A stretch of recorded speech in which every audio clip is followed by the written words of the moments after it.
Hello दोस्तों, स्वागत है आप लोगों का एक और नए वीडियो में। और आज हम क्या पढ़ने वाले हैं, इतिहास, जो कि हम पढ़ ही रहे थे। और हम क्या पढ़ रहे थे इतिहास में, हम वैदिक काल के बारे में पढ़ रहे थे। और वैदिक काल के ऑलरेडी हम 3 लेक्चर खत्म कर चुके हैं, जो कि आधे आधे घंटे के हैं। अगर आप लोगों ने अभी तक वो नहीं देखे हैं तो प्लेलिस्ट में जाइए, जहाँ पे हिस्ट्री की प्लेलिस्ट बनी हुई है, और वहां से आप इनको हूबहू देख सकते हैं। हमने बहुत अच्छे से उसमें डिटेल में समझाया है, एक एक पार्ट को, एक एक चीज को। तो वहां से वो चीज कंप्लीट कर लीजिए, फिर आप इसको देखिए, इस वीडियो को देखिए। तो इसमें हम क्या बताएंगे, ऋग्वैदिक काल और उत्तर वैदिक काल में कुछ डिफरेंसेस देखेंगे कि यहाँ पे क्या चल रहा था और वहां पे क्या चल रहा था। तो दोनों में अंतर करते हुए समझेंगे तो चीजें अच्छे से समझ में आएंगी और क्लियर भी हो जाएंगी। और ये आज का लास्ट पार्ट होने वाला है शायद। तो शुरू करते हैं। यहाँ पे मैं थोड़ा जूम कर लेता हूँ और फिर आपको दिखाता हूँ क्या है। यहाँ पे जूम क्या करना है, ऐसे ही आपको दिखाता हूँ। मैं यहाँ पे पेन ले लेता हूँ। अब यहाँ पे क्या है, यहाँ पे निवास के आधार पे देखिए। तो यहाँ पे जो जीवन था वो आपका क्या था, घुमक्कड़ था। घुमक्कड़ था, कबीलाई जीवन था। लोग एक कबीले बना के रहते थे। आपका कहीं पे भी कबीला बना लिया, वहां पे रहने लगते थे। मतलब लोग क्या थे, कहीं पे फिक्स नहीं थे। मतलब आज ये कबीला यहाँ पे रुका है, कल दूसरी जगह पे रुकेगा, ऐसे ऐसे लोग चलते रहते थे। और यहाँ पे जो कबीले होते थे, ये आपका एक कुरु कबीला मिलता है, क्या है, और उनको जन बोला जाता था। इसमें क्या बोला जाता था, जन बोला जाता था। कबीलाओं को क्या बोला जाता था, जन बोलते थे। कबीलाई जीवन था। स्थायी निवास आपका उत्तर वैदिक काल में हो जाता है। उत्तर वैदिक काल में परमानेंट रेसिडेंट हो जाता है। जबकि आपका वैदिक काल में ये बोले तो ऋग्वैदिक काल में लोग घुमक्कड़ जीवन होते हैं। लाइफ नोमैडिक होती है, कहीं भी आपका क्या है, आदमी एक तरीके से बोलते हैं आवारापन जिसको बोलते हैं। तो यहाँ पे क्या था, परमानेंट कोई भी रेसिडेंट नहीं था। अब यहाँ पे क्या हो जाता है, लोग परमानेंट रहने लगते हैं आपके उत्तर वैदिक काल में। जैसे कि कोई भी जन होता है, एक जन मिल जाता है तो जनपद बन जाता है। तो आपका क्या होता है, यहाँ पे पांचाल एक जनपद का निर्माण भी होता है। यहाँ के लोग मुख्य पेशा क्या करते थे, यहाँ पे लोग पशुपालन किया करते थे। क्या करते थे, पशुपालन। क्यों, क्योंकि लोग घुमक्कड़ थे, एग्रीकल्चर कर ही नहीं सकते थे, एक जगह पे रहना नहीं था उनको। और घूम घूम के आप देखते हैं कुछ लोग आज भी क्या है, पशुओं को लाते हैं, एक गांव से दूसरे गांव में ले जाते हैं। तो वो आपके क्या है, वो आपका क्या है, एनिमल रेनिंग आपका क्या आता है, घुमक्कड़ जीवन में ही आता है। और यहाँ पे लोग जब स्थायी हो गए थे तो वो एग्रीकल्चर करना स्टार्ट कर दिए। अब ऐसा नहीं है कि उन्होंने पशुपालन छोड़ दिया था, पशुपालन भी कर रहे थे और एग्रीकल्चर उनका मुख्य पेशा बन गया था इस टाइम पे। और देखते हैं क्या है, सामाजिक श्रेष्ठता का आधार क्या था, कि आप आज आप देखिए तो समाज में आपकी जो प्रतिष्ठा है वो आपकी पैसे से लगाई जाएगी, आपकी दौलत से लगाई जाएगी, आपकी जमीन जायदाद से लगाई जाएगी। लेकिन उस टाइम पे जो स्थान था वो आपका क्या था, पशुओं के हिसाब से। जिसके पास जितनी ज्यादा गाय होती थी वो व्यक्ति उतना ही धनी माना जाता था, उतना ही आपका क्या होता था, वो इंसान अच्छा होता था। अब यहाँ पे क्या है, यहाँ पे क्या हो गया था, कृषि को सबसे ऊंचा स्थान दिया जाने लगा था। अगर किसी के पास ज्यादा कृषि है, ज्यादा आपके पास क्या है, आपकी खेती बाड़ी है, तो उसको क्या है, उस स्थान दिया जाने लगा था। तो ऐसे ऐसे चीजें चल रही थी। यहाँ पे क्या था, आपका धर्म सीमित था, धर्म ज्यादा आपका क्या था, फैलाव नहीं था। धर्म में लोग मानते थे लेकिन उतना आपका क्या है, एक तरीके से बोलते हैं अंधकार नहीं था यहाँ पे। और यहाँ पे आपका क्या होता है, धर्म में क्या होता है, कर्मकांड सीमित देवता हो जाते हैं। और यहाँ पे लिमिटेड यानी कि सीमित देवता थे। जिस चीज को आप मानते थे वो चीज तभी मानते थे जब आप उसको प्रैक्टिकली देख लेते थे। लेकिन यहाँ पे आपका सारा का सारा इम्प्रैक्टिकल हो जाता है। और गॉड जो थे वो आपके क्या थे, जैसे कि यहाँ पे गॉड आपके इंद्र देवता, पानी, पानी आपका बरसता है तो इंद्र को देवता मान लिया। सूर्य आपको दिखता है तो प्रकाश का देवता इनको मान लिया, सूर्य देवता कहने लगे। लेकिन यहाँ पे क्या होता है, यहाँ पे जो इम्पोर्टेंट देवता होते हैं वो आपके क्या हो जाते हैं, वो आपके प्रजापति हो जाते हैं। और ये प्रजापति क्या है, यज्ञ हवन अगरबत्तियां ताबीज जादू टोना, यहाँ पे सारा कुछ यहाँ पे कृतियां आ चुकी थी। तो यहाँ पे बड़ा ही धर्म में मतलब एक तरीके से आडंबर आ चुका था। वर्ण व्यवस्था यहाँ पे कर्म मूलक थी, और यहाँ पे आपकी क्या थी, जन्म मूलक थी। यहाँ पे कर्म मूलक, यहाँ पे आपकी जन्म मूलक। क्या थी कर्म मूलक, इससे फर्क क्या पड़ा था, ब्राह्मण क्षत्रिय वैश्य शूद्र वो तो थे ही थे, यहाँ पर भी थे। लेकिन बात जन्म मूलक और कर्म मूलक में क्या, यहाँ पे एक देवता थे पूषण, मैंने पिछली क्लास में भी जिक्र किया था। तो पूषण पशुओं के देवता थे, और यहाँ पे जो पूषण थे वो आपके शूद्रों के देवता थे। तो क्या था, शूद्र और पशु को क्या आप देख लिए एक जैसा माना जा रहा है, क्या शूद्र और पशुओं को एक जैसा, क्योंकि उनके देवता तो सेम ही है ना। तो एक जैसा आपको क्या है, पशुओं शूद्रों को माना जाता था, यानी कि इतनी गिरावट आई थी शूद्रों की स्थिति में। तो यहाँ पे बहुत ज्यादा चेंजेस आए थे दोस्तों, बहुत ज्यादा, मतलब लोगों की स्थिति में गिरावट आई थी। राजा कैसा होता था, राजा चुना जाता था, यहाँ पे राजा का आपका वंशानुगत कर दिया। तो ये आप लोगों को याद रखना है, यहाँ पे राजा वंशानुगत हो गया, यहाँ पे राजा चुना जाता था। राजा का कार्य क्या होता था, राजा का कार्य प्रजा की रक्षा करना। यहाँ पे क्या था, उसका साम्राज्य का विस्तार करना था। यहाँ पे क्या लिखा है, साम्राज्य का विस्तार। अब सबसे नीचे आपका उपनयन संस्कार लिखा है ना। तो उपनयन संस्कार क्या था, जब भी कोई बच्चा पढ़ने के लिए जाता था, द्विज बनने के लिए जाता था, कोई भी व्यक्ति, सभी गुणों को समान आयु में तथा एक ही ऋतु में क्या होता था, ये संस्कार दिया जाता था। चाहे वो क्षत्रिय हो, ब्राह्मण हो, वैश्य हो, शूद्र, सबको एक ही उम्र में और एक ही आपके ऋतु में, एक ही मतलब मौसम में, सबके लिए ये द्विज संस्कार था, यानी कि उपनयन संस्कार था। लेकिन आपका यहाँ पे क्या हो जाता है, उत्तर वैदिक काल में ब्राह्मण है तो उसको जल्दी मिल जाता था, यानी 8 वर्ष में, क्षत्रिय है तो उसको 11 वर्ष में, और आपका वैश्य है तो 12 वर्ष में, और शूद्रों को तो ये अधिकार था ही नहीं, शूद्रों को तो एजुकेशन थी ही नहीं। तो कितनी गर्म स्थिति मतलब थी, कितनी गजब स्थिति थी यहाँ पे, कितनी विकट स्थिति थी। और भी यहाँ पे कुछ फैक्ट हैं, उनको भी देखते हैं फटाफट। क्या फैक्ट है, देखिए। गोत्र, आपका गोत्र शब्द का प्रथम बार प्रयोग आपका ऋग्वैदिक काल में मिला था, मैंने आपको बताया था।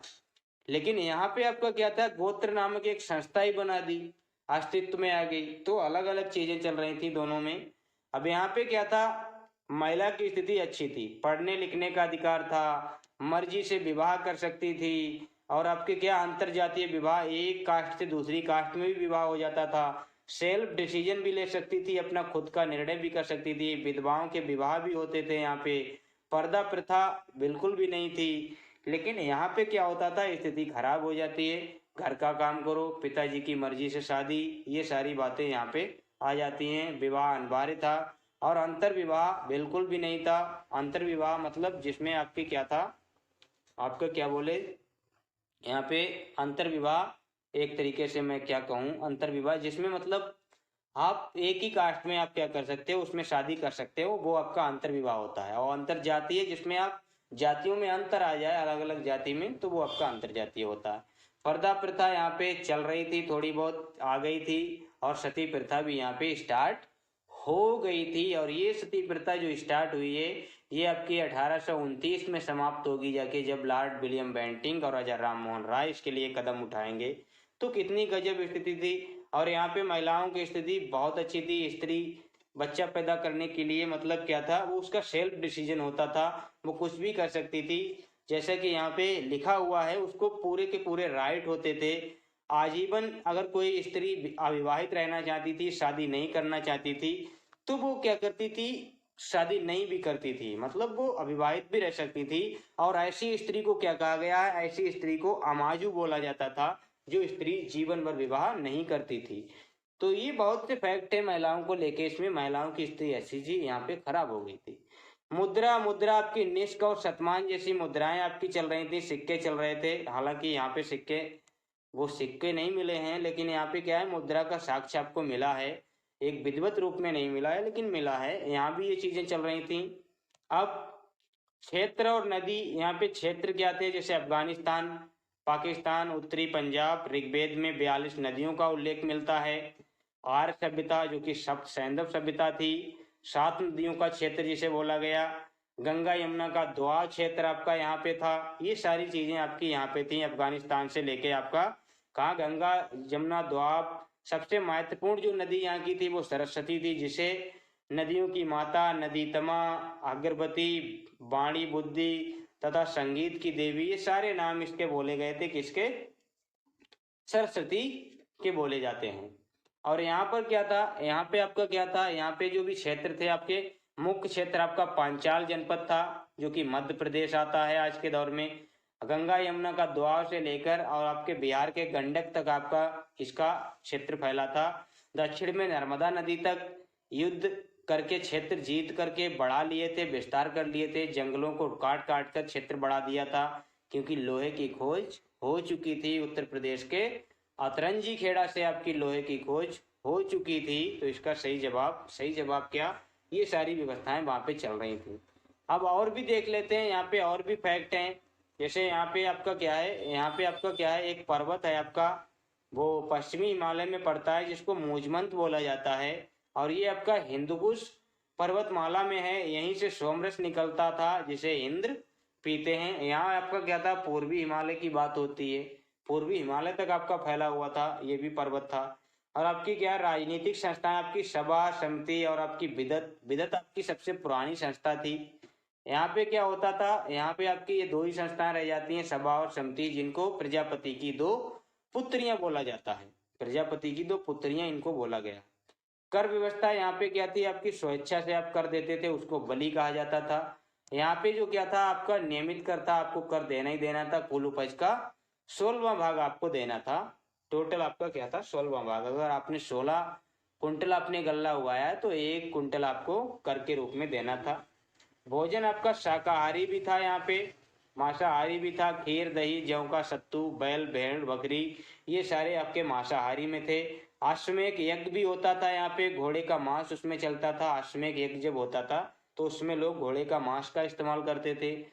और यहाँ आपका क्या होता था, यहाँ पे आपका शाकाहारी होते थे और मछली लोग भी खाते थे थोड़े बहुत। आपके यहाँ पर भी शाकाहारी भी थे और मांसाहारी भी थे, दोनों तरफ थे ये। आभूषण आपके गले का हार जिसको रकम बोला जाता था, सोने के सिक्के, ये निष्क, आपके सारे के सारे ये आभूषण आपके चल रहे थे, सोने के निष्क। और यहाँ पर भी यही चीजें चल रही थी। फसलों के नाम आपके, फसलें आपके गेहूं जौ, सबसे इम्पोर्टेंट आपका यब जिसको जौ बोला जाता था, फिर धान और गेहूं थे। और यहाँ पर भी यही चीजें थी। और ये धान और गेहूं आपके कहाँ से मिले हैं, अतरंजी खेड़ा से इनकी जानकारी मिलती है कि ये आपके यहाँ पे गेहूं चल रहा था। एक मापक यंत्र था जिसको ऊर्दर बोला जाता था। क्या बोला जाता था, ऊर्दर।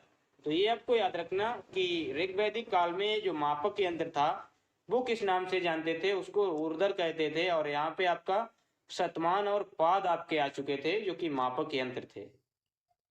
चिकित्सा के यहाँ पे साक्ष्य मिले हैं, क्योंकि अश्विनी देवता जो होते हैं तो इन्होंने क्या किया था, विषपाल का पैर काटने पर कृत्रिम पैर लगाया था। मतलब जब विषपाल कोई व्यक्ति होते हैं उनका पैर कट जाता है किसी वजह से, तो यहाँ पे क्या कर देते हैं, ये कृत्रिम यानी कि आर्टिफिशियल, जैसे कि आज लगा देते हैं पैर, अगर कट जाए तो दूसरा पैर लगा देते हैं, तो वो चीज यहाँ पे भी थी।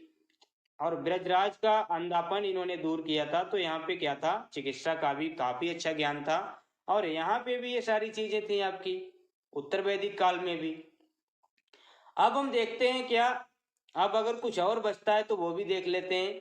आश्रम व्यवस्था आपकी बचती है। क्या आश्रम व्यवस्था है, आश्रम व्यवस्था में क्या होता है, ये जो आश्रम शब्द है ये आपका कहाँ से आया है। तो सबसे पहले तो यही जान लीजिए कि आश्रम शब्द कहाँ से आया है। एक धातु है आपकी श्रम, श्रम धातु होती है, मतलब धातु बोले तो जिस शब्द से किसी का निर्माण होता है उसको धातु बोलते हैं, मूल धातु बोलते हैं श्रम। श्रम का अर्थ होता है परिश्रम, और परिश्रम से क्या होता है आपका आश्रम बनता है। आश्रम वह स्थान है जहां मनुष्य कुछ समय के लिए ठहर कर आवश्यक गुणों का विकास करके आगे के लिए तैयार होता है। मतलब ये क्या है, एक ऐसा स्थान जहाँ पे इंसान अपने अंदर कुछ गुण लाता है, कुछ डेवलपमेंट करता है। और वो क्यों करता है, क्योंकि उसको आगे अभी प्रोग्रेस करना है, आगे अभी जाना है, तो इसलिए वो एक जगह पे रुक के, यानी कि मतलब यहाँ पे एक जगह पे रुक के नहीं, बल्कि ऐसा है कि वो कुछ गुणों को धारण करता है किसी पार्टिकुलर एज में रह के, फिर उसके बाद अगली एज में जब ट्रांसफर होता है तो वहां पे उसका इस्तेमाल वो करता है। अब डॉक्टर आपके प्रभु हैं, इन्होंने आश्रमों को मोक्ष प्राप्ति की यात्रा में विश्राम स्थल की तरह माना है। क्या माना है कि ये जो आपके आश्रम है ये आपके मोक्ष प्राप्ति के लिए क्या है, एक विश्राम स्थल का काम करते हैं। विश्राम स्थल आप किस तरह से, अभी आप लोगों को समझ में आ जाएगा। और ये जो आश्रम है ये आपके जवालो उपनिषद में इनकी जानकारी मिलती है। इसको जवालो उपनिषद भी बोलता है, और कहीं कहीं पे इसका नाम मिलता है ज्वाला उपनिषद। तो आपको याद रखना है, चारों आपके यहीं पे वर्णित हैं। और एक आश्रम की जो एज यहाँ पे डिसाइड की गई है वो 25 वर्ष यहाँ पे की गई है। तो अब यहाँ पे हम दिखाते हैं कि वो आश्रम आपके कौन कौन से हैं। देखिए आपके आश्रम आयु, श्रम, पुरुषार्थ सिद्धि और करने योग्य कर्म। पहला आश्रम आपका क्या है, पहला आपका जो आश्रम है वो आपका क्या है, ब्रह्मचर्य। जन्म से 25 वर्ष तक ये आपका चलता है। ब्रह्मचर्य में आप एजुकेशन करते हैं, क्या अध्ययन रूपी श्रम करते हैं, अध्ययन रूपी आपका क्या है परिश्रम करते हैं।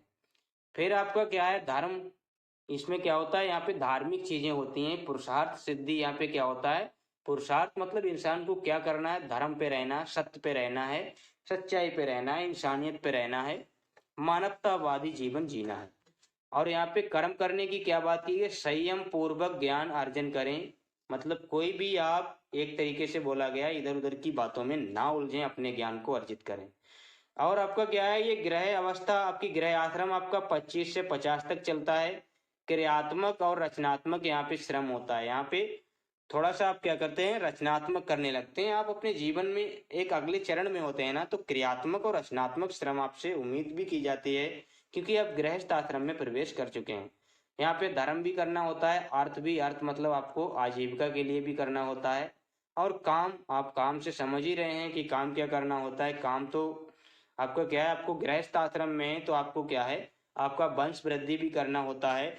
अर्थोपार्जन आपका सबसे इंपॉर्टेंट होता है। और यहाँ पे क्या होता है, आप अर्थोपार्जन के साथ साथ आप क्या करेंगे यहाँ पे दान फान भी करेंगे, दान वगैरह करेंगे। अब वानप्रस्थ आश्रम जो आपका 50 से 75 तक शुरू रहता है, और यहाँ पे तपस्या जैसी चीजें शुरू होती हैं। आप तपस्यात्मक श्रम करते हैं, धर्म आप करते हैं, और मोक्ष की प्राप्ति के लिए आपका सीधा टारगेट होता है यहाँ पे। और यहाँ पे आप कर्म क्या करते हैं, कुछ कम और आवश्यक वस्तुओं का आप सेवन करते हैं, कुछ चीजों को नेग्लेक्ट करने लग जाते हैं आप। अब यहाँ पे एक आश्रम आपका आता है संन्यास आश्रम, ये आपका 75 से 100 वर्ष तक होता है। योग साधना से आपका क्या है, योग साधना से आपका दूर रहना योग साधना मोह से दूर, मतलब योग साधना करते हैं, मोह से दूर रहते हैं, ये आप यहाँ पे श्रम करते हैं। और यहाँ पे जो आपका लास्ट आपका ऑब्जेक्ट रह जाता है वो आपका क्या होता है, मोक्ष प्राप्ति करना, संसारिक मोह माया का त्याग करना और मोक्ष की प्राप्ति करना। ये आपके क्या है, 4 आश्रम आपके इस तरह से हैं। मैंने यहाँ पे बड़ी अच्छी से आपको डिसाइड किए हैं, और इनकी पीडीएफ मैं आपको इसी तरह आपको उपलब्ध करा दूंगा।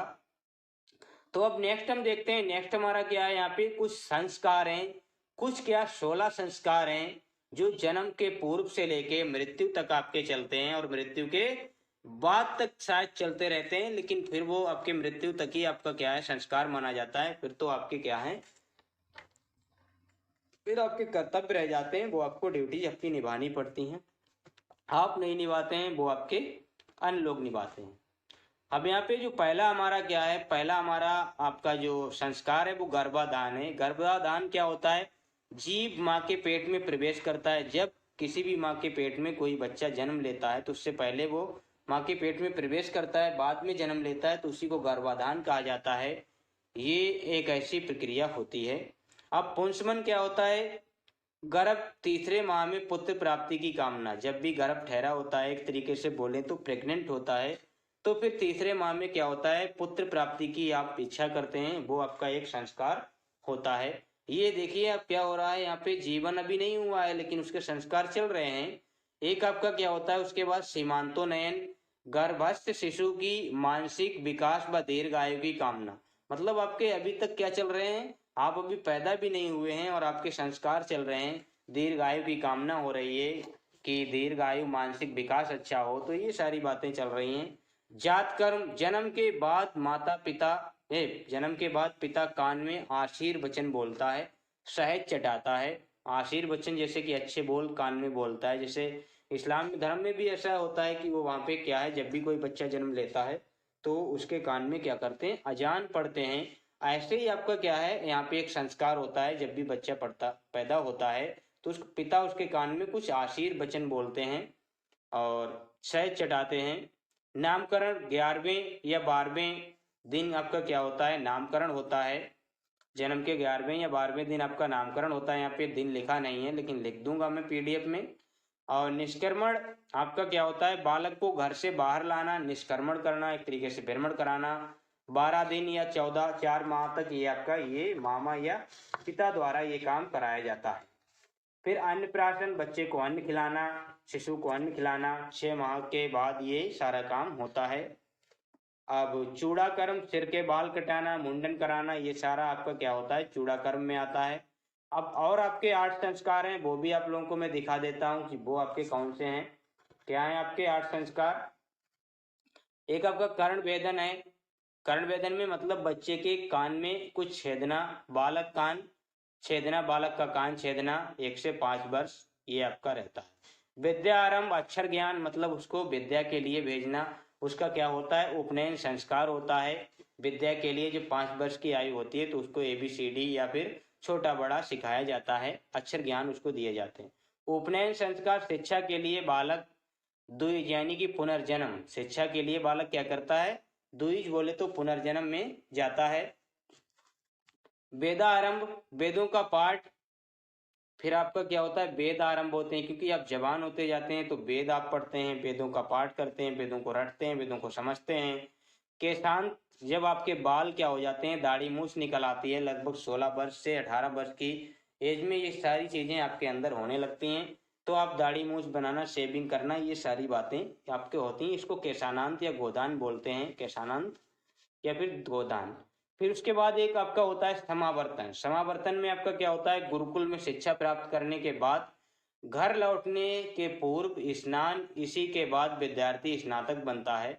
मतलब आप कहीं भी गुरुकुल में आप विद्या ले रहे हैं और आप वहाँ से एजुकेशन प्राप्त करने के बाद आप स्नातक बनने के बाद आप जब लौट रहे होते हैं तो वहाँ स्नान करना पड़ता है, वही आपका समावर्तन कहलाता है। विवाह, ये आपका क्या होता है, गृहस्थ जीवन की शुरुआत यहाँ से होती है और इसके बाद आपका जो अंतिम आपका रह जाता है वो आपका क्या होता है, अंत्येष्टि, जिसको बोलते हैं डेथ। आपकी मृत्यु उपरांत आपका ये संस्कार आपका होता है। तो ये 16 संस्कार आपके चलते हैं और ये वैदिक काल में आपको देखने को मिलते हैं, ये वैदिक काल से अब तक भी चल रहे हैं। तो और आगे देखते हैं कि आगे क्या पढ़ना है। अब हम क्या पढ़ने वाले हैं, विवाह। विवाह आपके 8 प्रकार के होते हैं, कुछ अच्छे विवाह हैं, कुछ बुरे विवाह हैं। अब अच्छे विवाह क्या हैं आपके, मैं यहाँ पे बताता हूँ। अच्छे विवाह आपके क्या हैं, जैसे कि ब्राह्म विवाह, ये आपका क्या है, वर की तलाश करके आप क्या करते हैं, अपनी पुत्री की शादी करते हैं, तो ये आपका क्या होता है, ब्राह्म विवाह। और आपका प्रजापत्य विवाह, बिना दहेज के विवाह, वर दहेज देता है, क्या है, बिना दहेज के विवाह, जब आपको दहेज ना देना पड़े, बल्कि यहाँ पे जो दहेज देता है वो वर पक्ष होता है, यानी लड़के का पक्ष होता है।